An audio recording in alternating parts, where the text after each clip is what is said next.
Bom, esta aula é sobre Revolução Russa para os alunos do nono ano.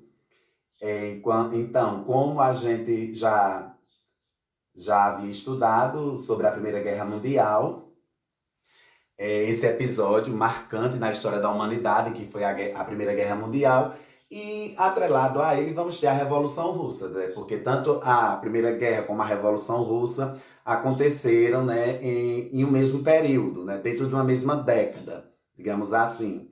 A Primeira Guerra Mundial, que iniciou em 1914 e terminou em 1918, e a Revolução Russa, né, que vai acontecer justamente nessa época bem efervescente no mundo todo. 1917 foi a Revolução Russa. E a essa revolução, que, nossa, aconteceu lá na Rússia, o que é que eu tenho a ver? Eu sou brasileiro, não sei o que. Gente, tudo o que acontece a nível de mundo e que a história traz para nós, né, ela nos pertence. O mundo nos pertence. Então, mesmo estando nesse pequeno espaço que nós estamos em casa ou na escola, mas tudo isso faz parte do mundo. E é importante que a gente conheça o que aconteceu lá fora para comparar com o que acontece dentro do país que nós estamos. Principalmente que o nosso país ele foi colonizado pelos europeus e junto dos europeus, né, veio uma gama de conhecimentos de mundo para dentro da América. E aí agora a gente vai fazer uma viagem lá para o continente asiático, até tem aqui o planisférico, né? A gente vai sair daqui da América, Brasil, vamos ali para a Ásia. A Rússia se encontra no continente asiático, geograficamente falando. E a Rússia é o maior país do mundo, territorialmente falando. Não estou falando da questão populosa, né? Eu estou falando em termos de território. Então, o maior país do mundo, territorialmente falando, é a Rússia. E a Rússia, ela se encontra dividida. Grande parte do território russo está localizado no continente asiático. E um pequeno, né, pedaço de terra, como diz a história, se encontra na Europa. Então, ela está entre esses dois continentes. Geograficamente, o que divide um continente do outro, que eu até já falei, já dialoguei, né, com esta turma, na qual estou explicando, né, esse assunto, é o Monte Urais. O Monte Urais divide estes dois continentes, né? Estão ligados, né, por terra, mas divididos geograficamente falando, limites de continente pelo Monte Urais, entre a Europa e a Ásia. Mas o país, Rússia, que é o que nós vamos estudar, ele entra no continente europeu. Então é um grande território. E por sua dimensão territorial, ele não é povoado, ele não é populoso, né? Pelo tamanho do continente, ele poderia ser mais populoso, ele poderia ser mais povoado, mas há questões geográficas também que delimitam isso, como por exemplo, né, o fato da Rússia ser bastante próxima, né, do Ártico, que é uma região muito fria, né, um polo, quer dizer, um polo frio, congelado, e isso impede, né, que a população possa se desenvolver mais, né? Aumentar mais, povoar mais, né? Por conta dessas delimitações geográficas que há no país. Então, aqui a gente vai falar sobre a Revolução Russa. Então, revolução significa o quê? Mudança. Então, nós vamos falar de uma mudança que houve na Rússia. Que mudança foi essa? O que ocasionou esta mudança na Rússia? Então, quando a gente fala de revolução, a gente lembra daquilo, né, que a gente viu o ano passado, no oitavo ano, sobre o quê? Sobre a Revolução Francesa, sobre a Revolução Inglesa, sobre a Revolução Industrial, sobre Iluminismo, não é? Que tudo era mudança. Tudo era mudança, era desestruturar um sistema político governamental da época que estava arraigado no poder absolutista, né? No poder absoluto concentrado nas mãos de uma pessoa, que era o rei, né? E aí a gente vem desmoronar tudo isso ao caminhar da história dentro da Revolução. E essa Revolução é uma classe nascente, né? Que toma conta de todos os espaços, né? E os espaços que eu falo é o espaço econômico, Nós tínhamos em outras eras, né? Lá na era medieval, o sistema feudal, né? Que as terras eram de um senhor e que ela era como a gente diz hoje, né, arrendada, né, aos trabalhadores, era bem reduzido, né? Isso quando houve a queda do Império Romano e tudo mais, que isso aí a gente já viu no 6º ano. E aí esse sistema ele precisa ser desarticulado. E então, com o Renascimento, né, as feiras que surgiram, as cidades que revigoraram, né, isso em que? No final da Idade Média, na Era Moderna, né, Revolução Industrial acontecendo, esse modo feudal, ele perde suas características, né? Porque no feudalismo, a pessoa, ela não poderia crescer economicamente falando. Trabalhava tanto que tudo que ele conseguia do trabalho só dava para pagar imposto, né? Naquela época, no feudalismo já vinha, né? Era imposto da talha, da corvéia, da banalidade, do dízimo. Era assim que acontecia. Então, o trabalhador, ele ficava praticamente sem nada. Então, por mais que ele trabalhasse, por mais que ele conseguisse produzir, ele não deixava de ser pobre, não deixava de viver naquela vida de servidão, né? Naquela vida miserável. Então, isso vai, ao longo do tempo, né? Provocando revoltas, né? Fazendo as pessoas refletirem. E o que iluminou, de fato, foi justamente o iluminismo. O iluminismo, ele traz aquele conhecimento que, de imediato, alguns reis eles são obrigados a mudar o seu sistema de governo, que eram os conhecidos déspotas esclarecidos, entenderam? E aí vai, né, acontecendo as mudanças, né, em vários países do mundo todo. Isso, né, começa na Europa e vai repercutindo no mundo. Então, todas essas revoluções que a gente fala, a Rússia, né, o pequeno, quer dizer, o pequeno pedaço dela vai trazer isso para todo o país, né? E também porque já vinha trazendo, né, as experiências dos outros países para dentro de si.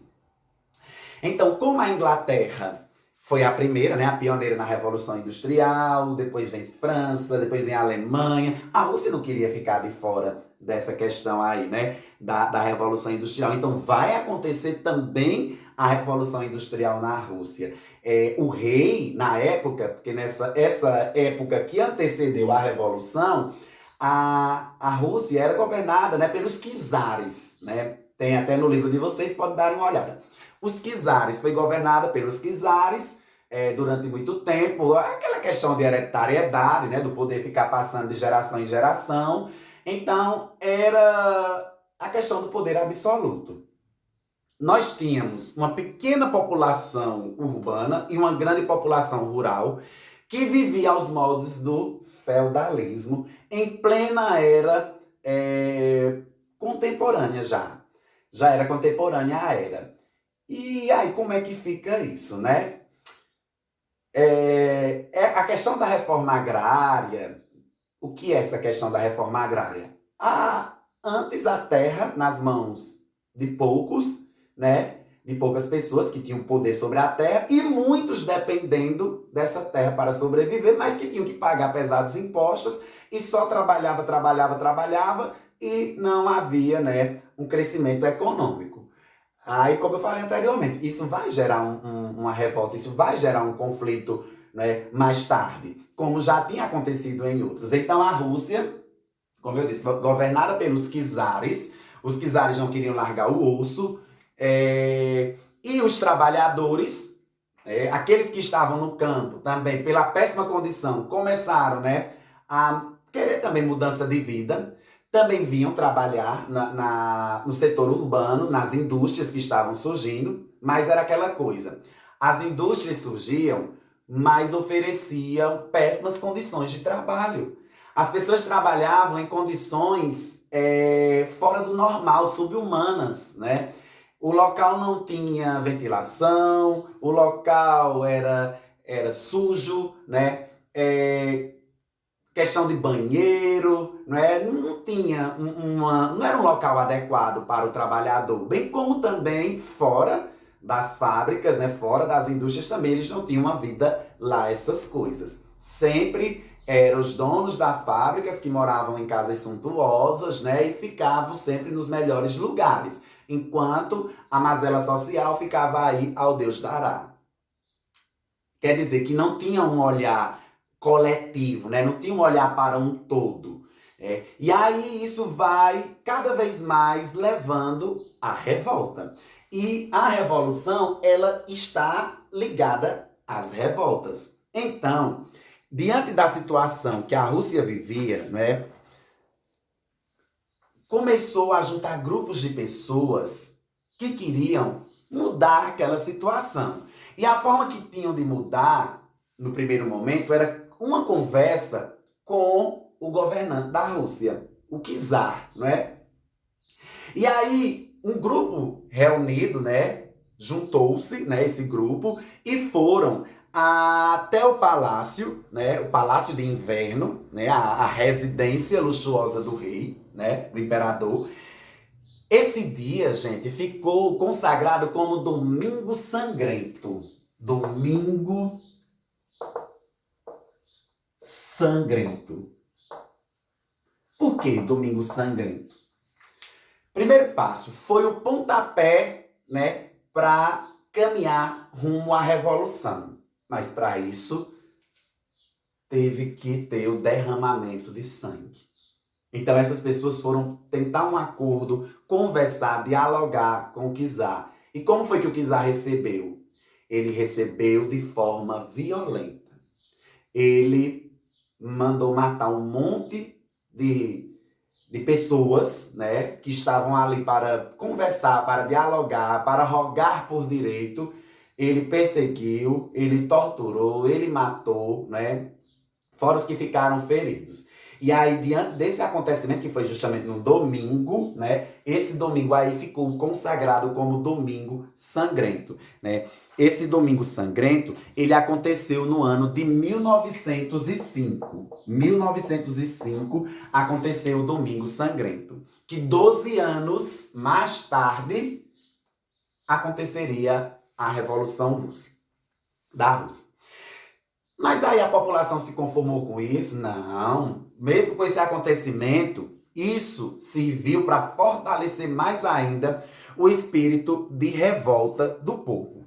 E como o czar observou, né, a forma como a população estava e como a população reagiu, ele de imediato teve que mudar suas estratégias. Então ele começou a mudar algumas coisas no setor trabalhista, salarial, jornada de trabalho. Ele começou a se preocupar, porque, veja só, ele era só ele. Imagina só, toda a Rússia contra ele. Imagina ele ter o próprio exército dele contra ele. Então ele precisava pegar um pouco daquilo, né, dos déspotas esclarecidos para acalmar os ânimos da população e evitar, né, que a revolução acontecesse. E aí ele fez, né, algumas mudanças. E dentro dessas mudanças ele permitiu, né, que tivesse um partido de oposição. É tanto que esse partido ficou conhecido como Partido Operário Social Democrata Russo. Esse partido deu origem, né, ao que temos hoje, que chamamos, que fala-se até hoje sobre os sovietes. Os sovietes. Esse partido socialista. Socialista porque eles foram lá em Karl Marx, né? Não vou me aprofundar muito nesse assunto agora, mas em outro momento a gente pode discutir, mas por alto. Karl Marx era defendia, né, o comunismo, o socialismo, abominava de todas as formas o capitalismo. Porque na ideia de Karl Marx, quem era para ser o patrão era o povo, né? E não uma pessoa. E a economia, né? O capital, não ficasse só nas mãos de um, mas seria para todos. Ele imaginava mais ou menos isso, mais ou menos isso. É claro que tem mais coisas, né? Mas é só para que a gente entenda por que é que eles foram lá e aderiram, né, à ideia desse partido socialista, que de fato não foi como se pensava, né? O poder subiu a cabeça. Mas vamos devagar. Então, o socialismo foi o que eles adotaram como sistema, que seria um sistema econômico, esse partido, né, para eles, abominando o capitalismo, porque nós tínhamos a classe burguês, que foi aquela classe que tomou, né, o poder absolutista, digamos assim. A classe burguesa foi aquela classe que foi surgindo aos poucos, lá nas primeiras feiras, lá na Baixa Idade Média, quando estava iniciando o período da história, como a gente conhece a história moderna. E estava se estruturando essa nova classe. E aí, com a Revolução Industrial, foi que ela se firmou de vez, que é a classe burguesa. Aí a burguesia hoje é elite, ou seja, são os donos de indústrias, donos de fábrica, né, os donos de empresas, são os detentores de muitas ações, né, de uma determinada empresa. São, né, as pessoas que nós costumamos de chamar de empresário, né? É a burguesia, né? É a classe rica, financeiramente falando. E essa classe rica, né, ele explorava a maioria, que eram os trabalhadores, que trabalhavam longas horas de trabalho por um salário miserável. Na ideia de Karl Marx, isso não era para ser assim. A questão do governo também, né? A questão das empresas não serem de uma pessoa e sim ser do Estado, porque se for do Estado é de todo mundo, não é? Então essa ideia de privatização trazida nas teorias de Marx, né, são errôneas, né? Tem que ser do Estado. Se é do Estado, é do povo. Tudo é do povo. Era a ideia, né, concebida pelos socialistas, mais ou menos. E aí vamos, né, caminhando. Então criou-se esse partido, né, e nasceu então os sovietes. E aí a Rússia, né, participando, entrou na Primeira Guerra Mundial também, porque queria expandir, porque a ideia da Primeira Guerra Mundial era a expansão econômica, não é? Econômica. Eu vou falar econômica, porque econômica já abrange muita coisa. Então, era ficar poderosa, do jeito que a Alemanha queria, do jeito que a Inglaterra queria, do jeito que a Itália queria, a França queria, ela também queria também. Queria e foi junto. Só que a Rússia não estava tão bem preparada para vivenciar uma guerra. Porque quando o país entra na guerra, gente, a produtividade, ela muda, né? Ela cai. Então, os países, enquanto estavam guerreando, né, eles não tinham tempo para estar produzindo. Tinha que estar comprando de fora. Como, por exemplo, os Estados Unidos ficou rico. Não foi exatamente na guerra, foi vendendo, foi vendendo. É como dizer, ele atiçava e o besta brigava. A expressão popularmente falando, que eu utilizo. E enquanto isso, foi ascendendo mesmo, economicamente, é tanto que quando terminou a Primeira Guerra, os Estados Unidos já estavam aí como grande potência mundial. Então vamos lá. E mediante a isso, né, a Rússia na guerra, cada vez mais os impostos aumentando e o povo russo reclamando, né? Eles clamavam para sair da guerra, mas o imperador não queria permanecer, e isso começou também a dar choque dentro da sociedade russa. E aí esse partido socialista, né? Ele vai cair em cima, né? Para que haja essa mudança, né? Para que a Rússia comece a se posicionar diferente, e é como se fosse um alerta vermelho. Não dá para a gente continuar, a gente não vai conseguir chegar até o fim, né? E tudo isso leva ao quê? A desarticulação de um governo. Então o governo russo cai, assume o provisório, e a luta é essa, para que a Rússia saísse da Primeira Guerra Mundial, né? é como diz, isso gera conflitos. E aí, mediante a isso, né, surge um grupo chamado de bolcheviques. Os bolcheviques. Os bolcheviques eram, né, a maioria russo, né? Então, esse grupo aí, ele vai surgir para... aliás, surge já do que existe, na verdade. Como eu falei para vocês, o Partido Socialista, né? Já existe, né? Só que agora ganha também outro nome, que é os bolcheviques, que é a maioria russo. Eles, né, vão liderar um movimento em prol, né, de que as mudanças aconteçam dentro da Rússia. E aí vem o processo revolucionário dentro da Rússia. Então, a Rússia começa, né, a sua revolução, né, o processo de revolução, e a partir de quê? Né, do retorno de Lenin. Lenin, né, ele foi tanto Lenin como Trotsky, né, eles tiveram um papel fundamental nessa revolução russa, né, tá até no livro de vocês na página 60, né, Lenin e Trotsky, né, Lenin volta do exílio que ele estava, né, e ele já era totalmente contra a forma como a Rússia estava caminhando, né, ele dava o grito para que houvesse a mudança. E aí, de fato, vai acontecer, né, essa revolução, né? Os bolcheviques derrubam o governo provisório, que é o que estava, né, antes, e entrega o poder aos sovietes, né?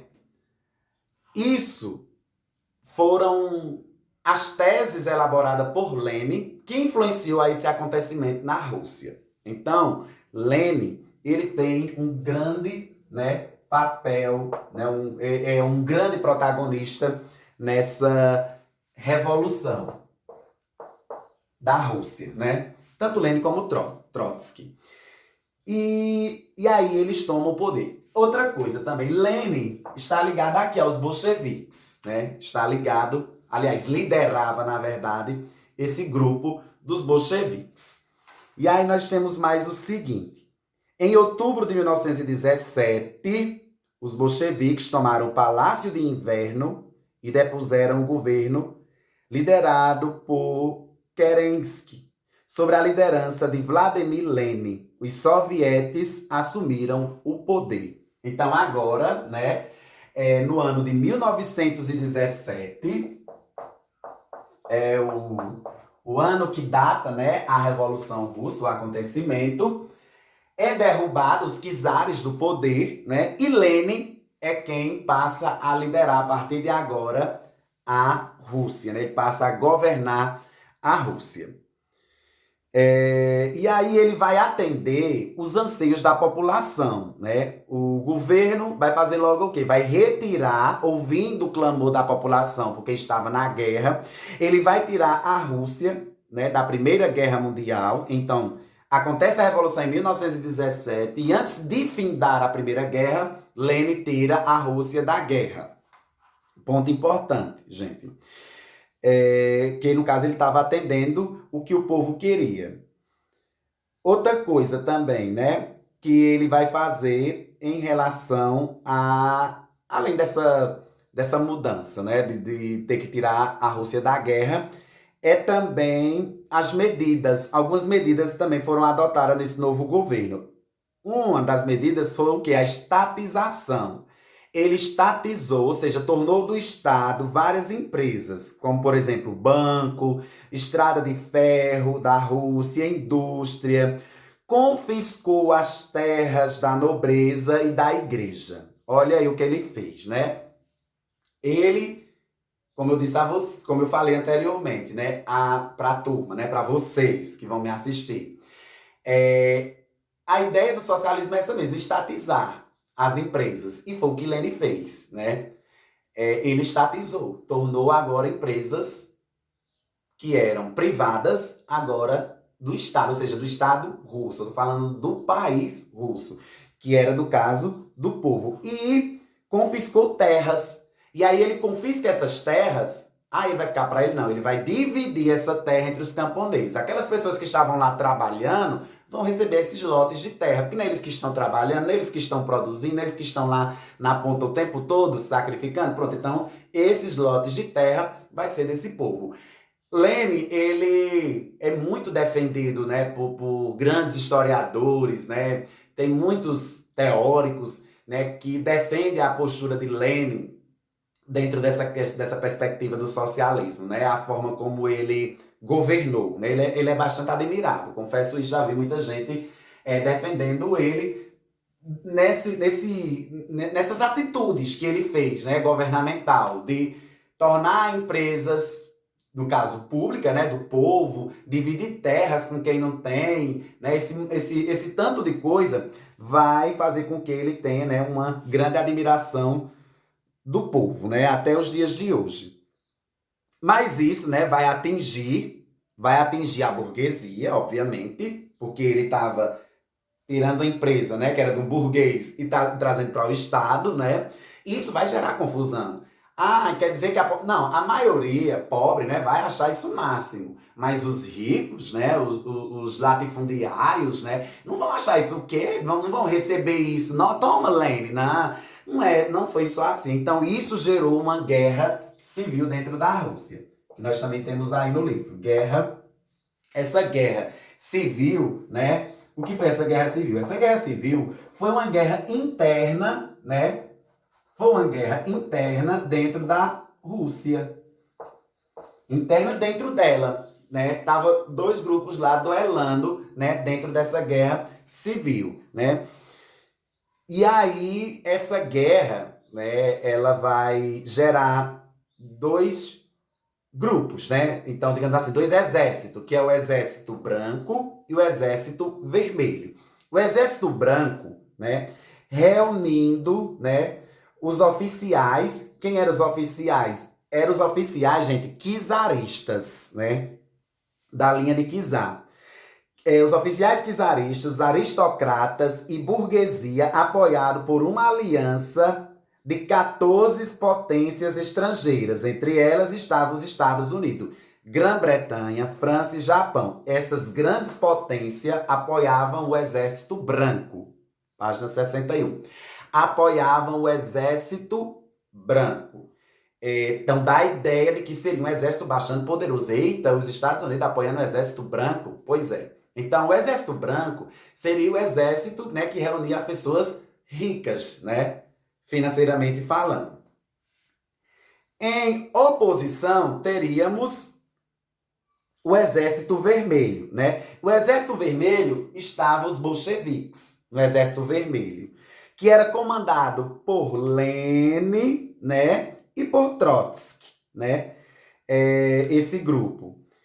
E aí houve o confronto entre os brancos e os vermelhos, né? O exército branco, né, que era o exército dos ricos, né, contra os socialistas bolcheviques, que era o exército vermelho. E aí, o que é que nós vamos ter, né? Lenin estabeleceu o que? O comunismo de guerra. O que era esse comunismo de guerra? Um programa, né? O programa definiu o confisco das colheitas no campo para abastecer os soldados e a população urbana. A suspensão da liberdade de imprensa, de greve, de associação, a proibição dos partidos mencheviques e socialismo revolucionário. E a execução do czar e sua família, que estavam presos. Então, mostra-se que os bolcheviques foram mais fortes, né, do que o exército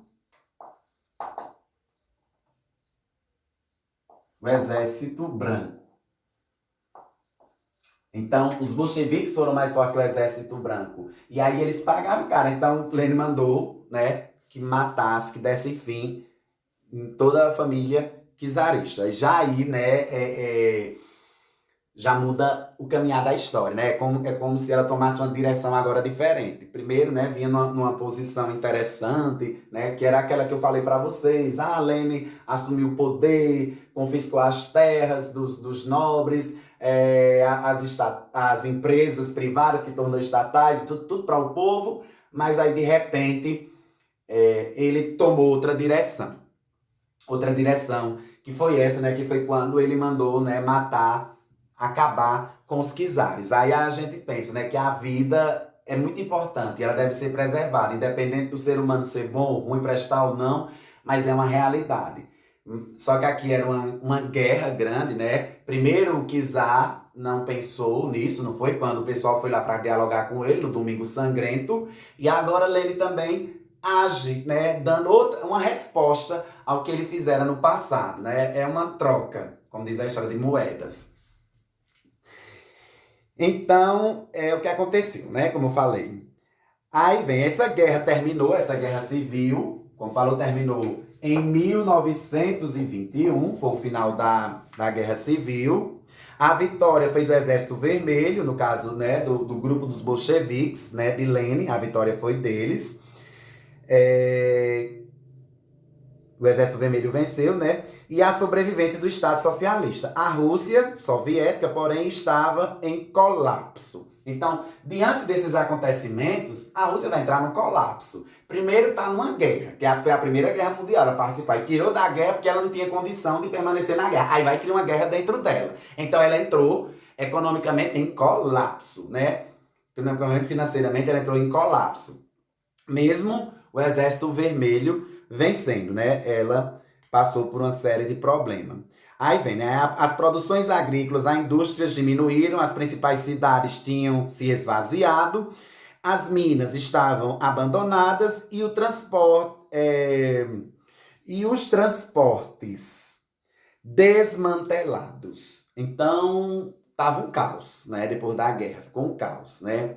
As minas abandonadas, o transporte desmantelado, as ruas, as cidades foram esvaziadas, o povo correram com medo, né, disso tudo. Então, quer dizer que foi um período também de penúria, de fome. Resultado de guerra é isso, né? Tanto guerra mundialmente como guerra civil, só resta, né, a classe menos favorecida é a que vai menos abastecida, é a que mais vai sofrer com essa situação.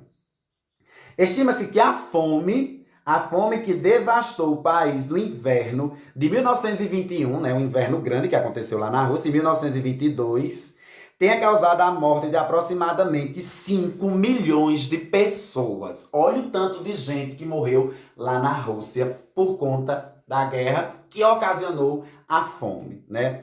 Então aí o governo vai ter que adotar uma nova política econômica, né, para mudar a situação. E aí como é que um país pode caminhar socialista se não tem nada produzido? Aí o meio de produção é capital. Para se ter, tem que produzir. Então, quando produz muito, e quando você tem vontade de produzir, e quer mais e mais e mais, você está sendo capitalista, porque você quer acumular